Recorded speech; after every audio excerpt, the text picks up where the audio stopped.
So today sucked, and we're here to tell you all about it. I'm Triss Leder. And I'm Forrest Leder, and we're talking life, health, and sanity in post-pandemic suburbia.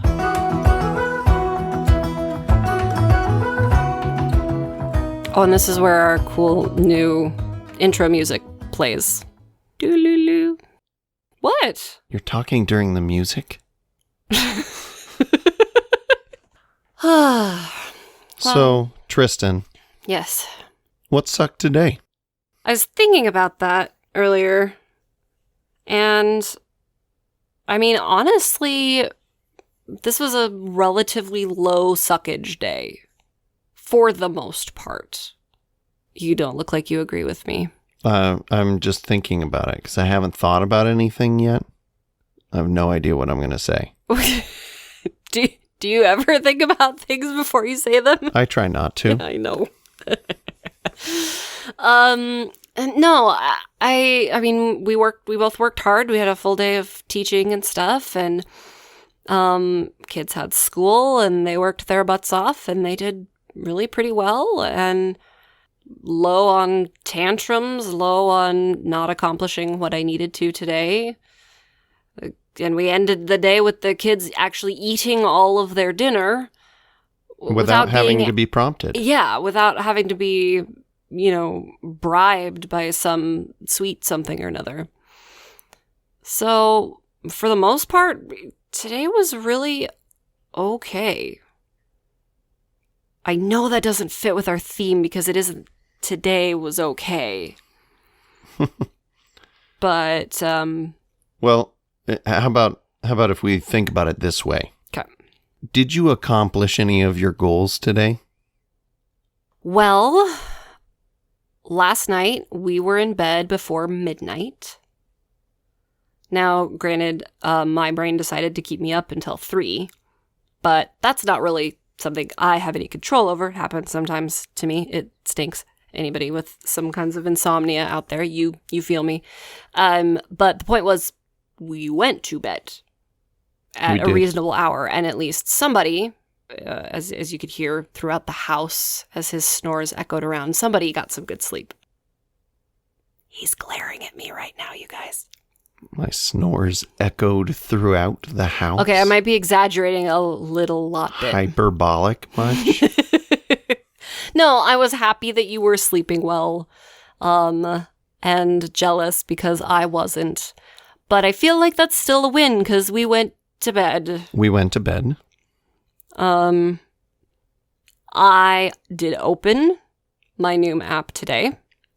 Good work. And I have, at this moment of our recording, I have logged everything for the day that I ate, except for the giant piece of cornbread that you gave me for dessert. That's going to take a nice chunk out of whatever little calories I had left in my budget, but that's okay. I did it. I'm really proud of you. Thanks, honey. Yeah. So, Forrest, what sucked today? I don't know. I mean, it's a weird day. I have more prep time in my schedule on Wednesday. And Thursday.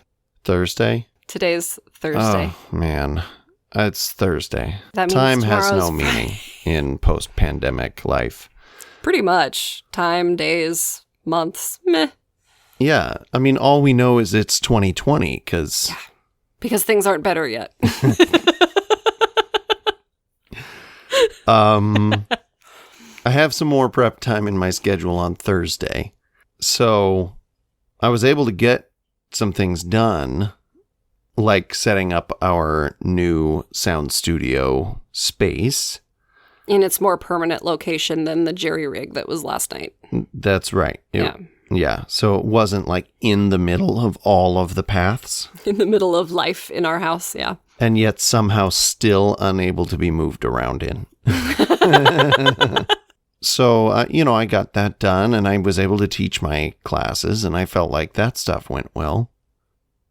But not as active today. physically, Right. Despite having more time. And so I guess, and like I did open up the Noom app, and like I got on the scale this morning, and I weighed a little bit less than last time, which was nice considering that I think I mentioned yesterday that I ate like 1,600 calories in my dinner the other day. Just my dinner. Yeah. You realize that that's more than my daily budget. Yeah, I know. For the entire. I know. Well, hence daily, but yeah. Anyway, continue. So, and you made the suggestion today of just kind of sticking little bits of exercise in between in the spaces. And I thought that was a good idea. So I did like 15 push-ups. Well, I thought... I have to be clear, though. Okay, go ahead. They were not regular push-ups. It was like the kind of push-up where like you lean against a table and then do push-ups against the table. So like super lame push-ups. To all of those out there, including myself, who can do about 1.5 regular push-ups on a good day. Noted. I thought that my idea was a good idea too. Yeah. So the idea, for those of you who don't live in my house, in the 10 minutes in between each class, do 15 push-ups or some sit-ups or whatever, something. Do a thing. And I thought it was a great idea. Did you do it? Not even a little bit. Okay. Not even an attempt, because I didn't even remember that it suggested it. It's a weird thing. Like, what does it take to go from having an idea to implementing an idea? I think that's a very complicated question, Forrest. I know. I'm thinking about it. It's because that gap between knowing and doing is huge. Yeah, it really can be. And so it takes us from this place of like, we know what we should be doing, or at least we think we do. But then figuring out like, how am I going to get to that other side? And in the moment to want something,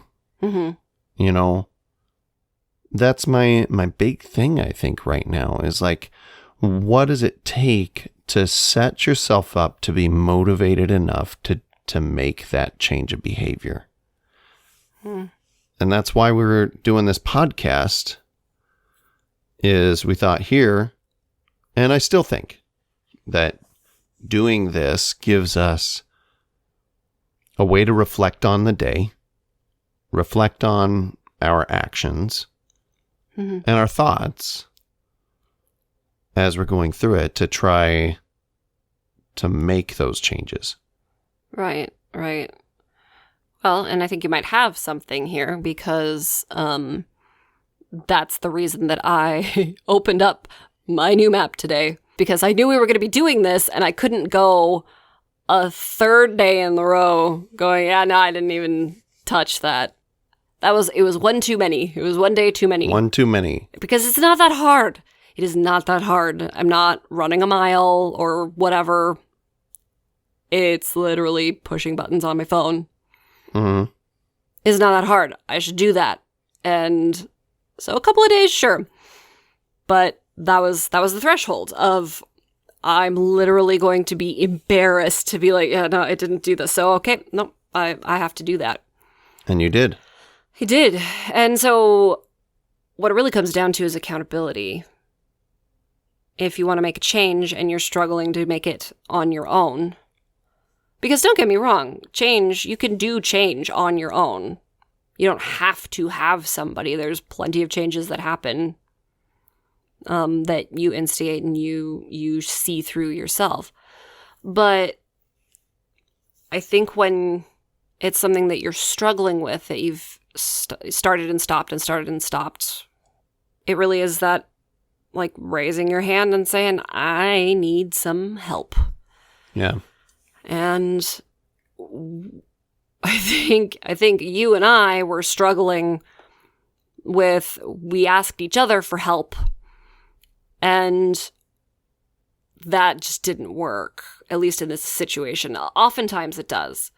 But because we're both struggling with the same thing, we needed something else. And this was our solution. It's working for now, 4 whole days in. Other people might have other solutions. Might. I'm sure they do. I'm sure there are lots of other solutions. But it's figuring out, if you can't motivate yourself to just kind of muscle through and make the change, then you got to bring in something from the outside to help you. Yeah, I think you're right. And really, I know that there's as many different things that motivate people as there are different people. Sure. But, like, I think part of what holds us back, maybe, at least a little, from wanting to do, is like watching, think about any kind of movie or TV show or whatever, where you have a person that overcomes major obstacles. Sure.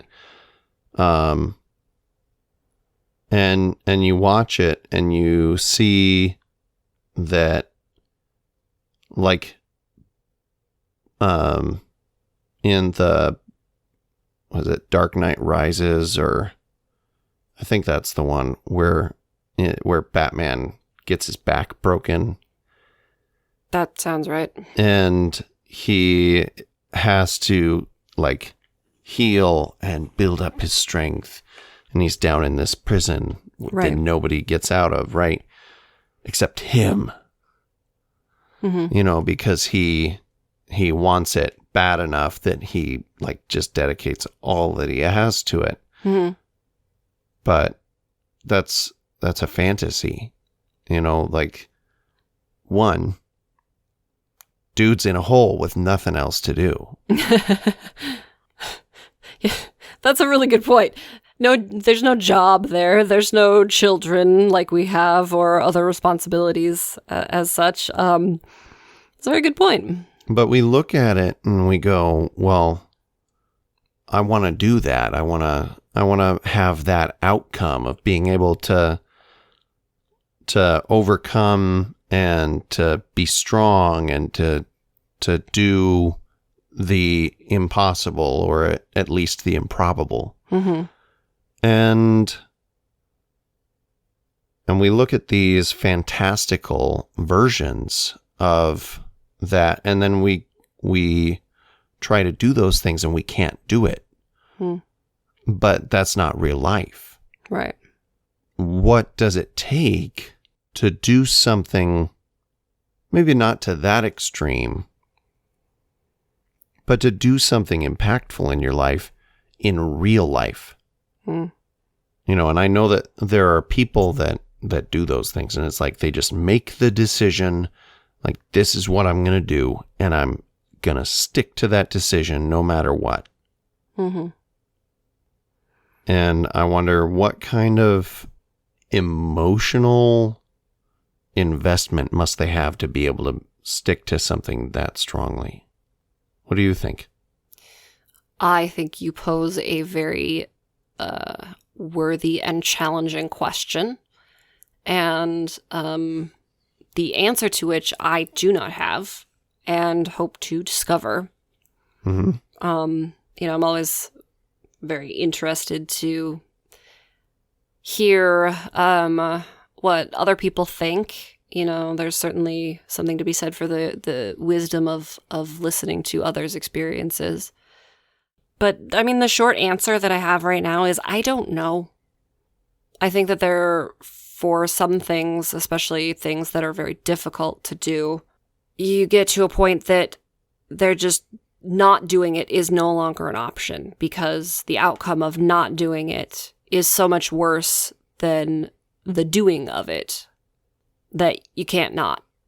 So, basically running from the nightmare, like going away from that outcome that you don't want as being as important as having something that you're running towards. Yeah, I think so. I really do. Because if there's something that you like or you want, but there's no negative outcome for not doing or not having or whatever, and maybe this is me, maybe I'm nuts, I don't know, but I don't find that as motivating as, if I don't get in some better shape and lose some weight, I'm going to have a heart attack at 50. So yeah, I want to feel better now, and I'd love to be, I don't know, skinnier and more fit and whatever else now. That's the positive outcome. But the negative outcome of not doing that is that scary thing.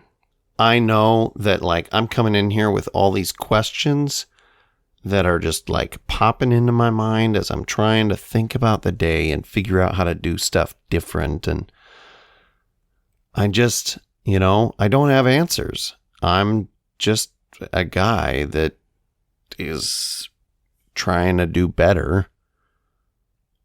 So maybe the thing is, I need to try and figure out, identify some of those things. I think that, for me, going into tomorrow, that my goal is going to be to figure out on an emotional level what I want and what I don't want. I think it comes back a little bit to what we were talking about last night, really analyzing yourself and what you want and why you want it. For example, you want to be less fat. You want to feel better. You want to feel like you look better. You want to be able to do things that you're finding you can't do as well or at all. And you gave the example at one point of being able to go outside and play, football or something with our son or whatever without getting out of breath and being too tired and be like, okay, daddy has to go nap now. The feeling better and stuff, all of that stuff's important. But if you sort of peel away that layer, correct me if I'm wrong here, but that it really comes down to you don't want to be a bad dad. And when you can't do the things that you want to do that you feel are being that quality parent, you feel like you're letting somebody down, you feel like you're failing. And so part of your motivation, part of what you want in getting our health back on track is to be a better dad. Yeah, I think you're right. As you were talking about that, I was realizing why that thing was important. I want my son to respect me. I want him to look up to me. Right. I want to be the kind of person that I earn that. It's not just the unconditional love of a son for his father. As important as that is, I don't want my son to be embarrassed because of who I am. Right. And I'm not going to. I'm not gonna let that be the thing. So, should we do something a little different? Yeah, well, I was gonna say that we chose the title for this podcast because we have found ourselves at the end of many a day going, man, today sucked. And it felt sort of relatable. It felt, that people would get that and that sort of sentiment and stuff. But not everything sucks. Even a day that's terrible, there's always stuff. There's always something if you take the time to look back. There's always something that made you smile. There's always something that, at the very least, you can be grateful for that you have something, whatever that is. And we're going to, kind of going forward here at the sort of end of us yapping at you guys, talk about those things a little tiny bit. So since we're so far over time, Forrest, tell me something that made you smile today. You know, honestly, what made me smile today was being in my first class, working with these first graders, first thing in the morning, and trying to get them up moving and dancing with a song. And just being super ridiculous with, like, just going for it and trying to just shove all the energy into it. And then seeing them start to buy in, you know. And it's not necessarily that they weren't bought into it, but that, you know, they were tired. It's morning. It's getting on in the week and stuff. But to kind of encourage them to get up and have some fun and make music with me was a lot of fun. That put a smile on my face, and it made it worth everything that I had today. Yeah, I came downstairs in the middle of that and saw you bouncing around and whatnot, and yeah, I could tell. I mean, I know you, but I could tell, like, there's just the joy on your face of being ridiculous, of doing ridiculous dancing, singing, whatever with kids. To just kind of let that all go and put the energy forth for them to buy in and whatnot. That's cool. That's awesome. Yeah. How about you? When school was done, you and I dropped pretty much everything we were doing because our son needed some attention, and we sat and we played 3 games of Candyland with our 6-year-old.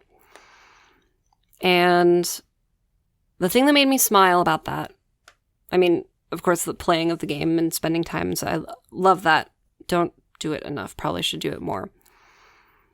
But I realized that there was a massive growth in my son and his character and his ability to deal with things, because losing is not something he is good at. And we played 3 games, and he lost the first 2. No tantrum, no anything, just, aw, man, hey, let's play again. And that's something that we've worked on for so long. And it made me smile to see that next step in who our son is becoming. For sure. It was pretty great. Yeah, that was one of those family moments of that I'm just going to kind of squirrel away, I think, and it will probably be a pretty, like, solid memory, you know, in future years. So, yeah. Yeah. Well, you can find us all over the place. But, you know, if you're on the internet and you want to see more of what we're doing, I'm Forrest Leder, and you can find me on Twitter at Fearless Leader, spelled just like our last name. And I'm at Triss_Joy, and absolutely find us, see what we're up to. Again, lots of nerdy stuff and other things. And drop us a line. Maybe something we said you kind of liked or think we're totally wrong. Tell us all about it. Maybe you have answers to these big questions that we don't. Again, if you do, please, for the love of God, please tell us, because we'd love to know. Yeah. But now that we've rambled on for far too long, see you next time, suckers.